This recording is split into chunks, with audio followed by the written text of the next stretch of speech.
Okay, Don, in our previous conversations, we were talking about stress.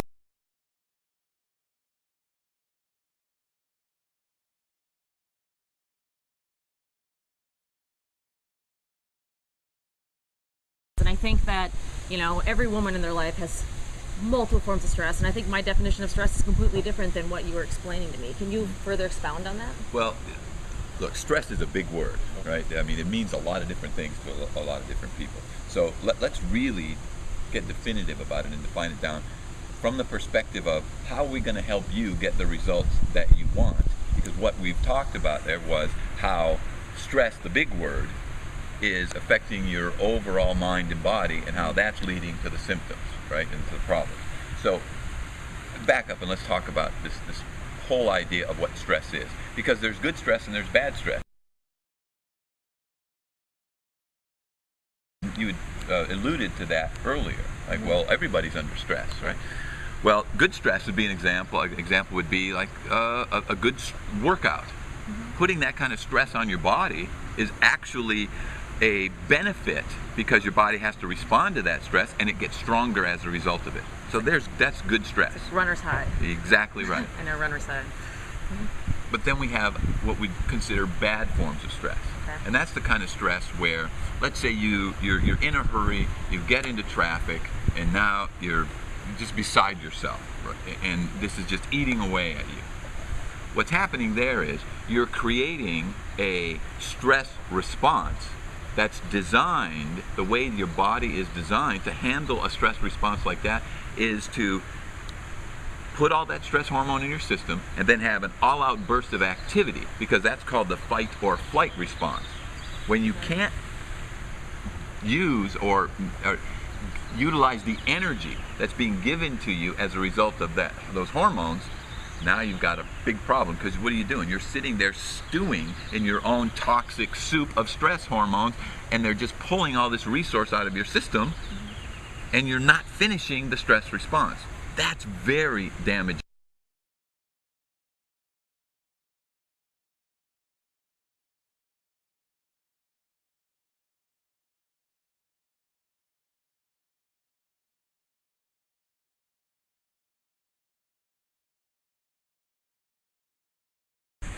The big hormones that we talked about earlier, they're connected to one another.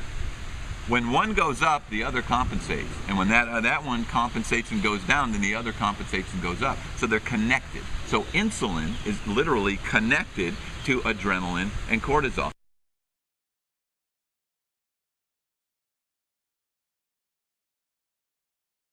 This is the definition of stress that debilitates, degenerates, and damages your hormones, brain chemistry, and metabolism. Okay. That causes the symptoms, and it is. Anything that causes abuse, overstimulation, and spiking of those major hormones.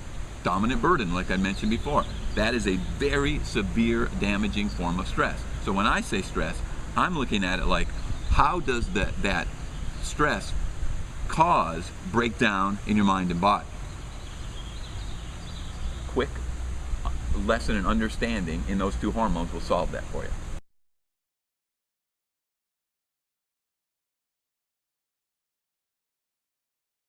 That sugar or eating refined carbohydrates is this big problem and a dominant burden. But people are thinking, well, how is that a form of stress? Remember what I said, insulin is connected to adrenaline and cortisol. Here's how it works. When you put this large amount of, whether it's starch or sugar, refined carbohydrates, in your body, your blood sugar goes dramatically high. Your brain then has a panic situation on its hand, because what does it hate more than anything else? What's diabetes? High blood sugar. So we know that elevated blood sugar is very damaging to the body. So when all of a sudden it's just like this huge influx of sugar into the bloodstream, the brain just absolutely panics and goes, I have to remove this and get it down to manageable levels. So what does it do? Sends a message to insulin to go in, remove as much of that sugar as it possibly can. But remember, when you have an overstimulation, overreaction like that, you're going to keep pouring insulin into your system, and what's going to happen is it's going to eventually remove too much sugar out of your bloodstream. Okay.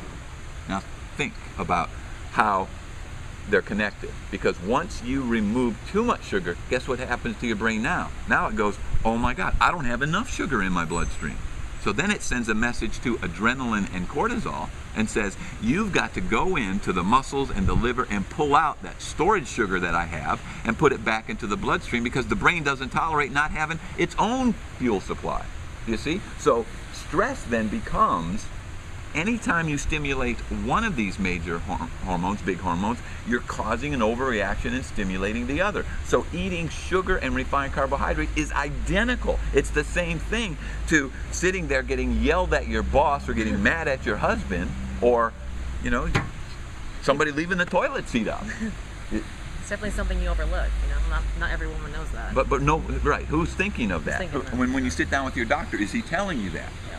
So the two combined together, where hormones, metabolism, brain chemistry, stress, all that. Well, you have to look and understand all of that to be able to put that together, and to realize that if I can calm down both of those dominant burden responses, I can lower that burden of degenerative, unrelenting, physically, mentally, emotionally damaging stress down to a place where now your body can manage it. Just like it manages exercise and turns that stress, which is on the muscle in your cardiovascular system, into something good.